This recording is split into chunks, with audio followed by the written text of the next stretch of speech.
Hi, today we're going to look at Gauss's law, the basics of this law.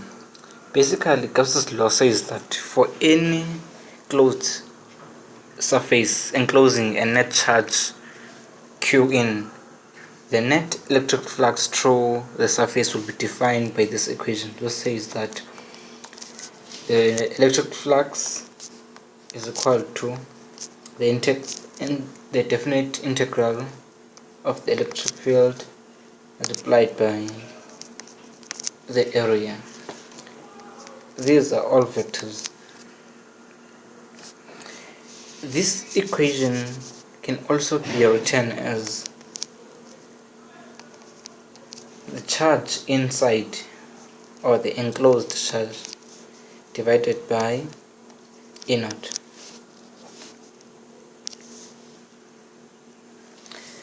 With this equation, it is easy for us to maybe derive equations for the electric field.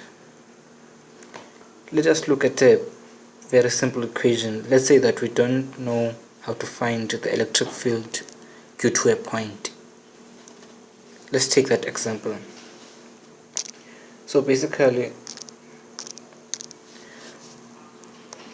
we're going to have an electric field, a charge here. This charge will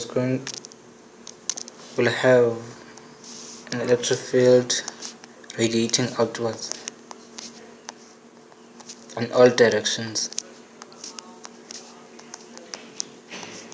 This is going pretty. Some of it is coming towards you, and then other one going to the screen. So this is 3D. So what we want to do is to find the electric field due to a point charge there. Ideally, to do this question, we can do it in a difficult, messy, using integrals and whatnot. But then another simple way is to use Gauss's law. What we want to do first is to enclose this in a Gaussian surface. Basically, a Gaussian surface is an imaginary surface that we can put around the charge. So in this case, it could be a circle, a sphere, I mean. Because if it's a circle, that means it's only one-dimensional, it's two-dimensional. But then now we want it to be three-dimensional. So a sphere would be most appropriate here. So what's next is that we can see that we have an area here. This is dA. I drew it larger than normal. It's very small. It's very small. So we have dA here. And then another thing is also the electric field. It's also going in the same direction as dA. Let's take another place. Let's take this place, this area here. So the area here is still dA, and the electric field through this point is still going parallel to dA. It's E here. Take one more point. So this is dA. The electric field here, it's parallel to dA, so it is E. So we can see that anywhere in the sphere, always the area is parallel to the electric field. So this means that they have the same direction. So in a way, we can write this equation in another simpler form. So in the equation, so that means that we can get rid of this dot due to the fact that they are always parallel to each other. So you can have Qn is equal to A charge equal to integral, that is messy, this definite integral of E dA. We got rid of that dot since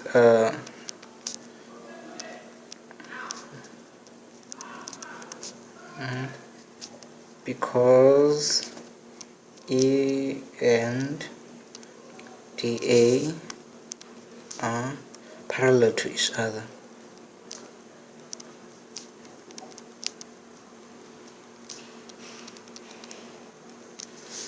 E and A, they are parallel to each other.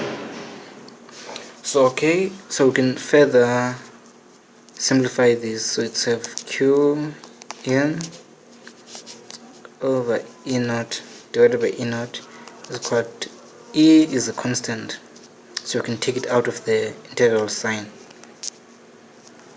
Then we're left with this, and then dA. So let me move here. We can see here that dA here is only the surface area here, so we can replace that. So we have Qn is equal to E multiplied by 4 pi r squared. So that is the place for the dA. And then what we want to do is divide both sides by this. So in a way we'll be left with E equal to Q over E 4 pi r squared. If you can look at this, if we have there's a 1 here. If I could isolate this part,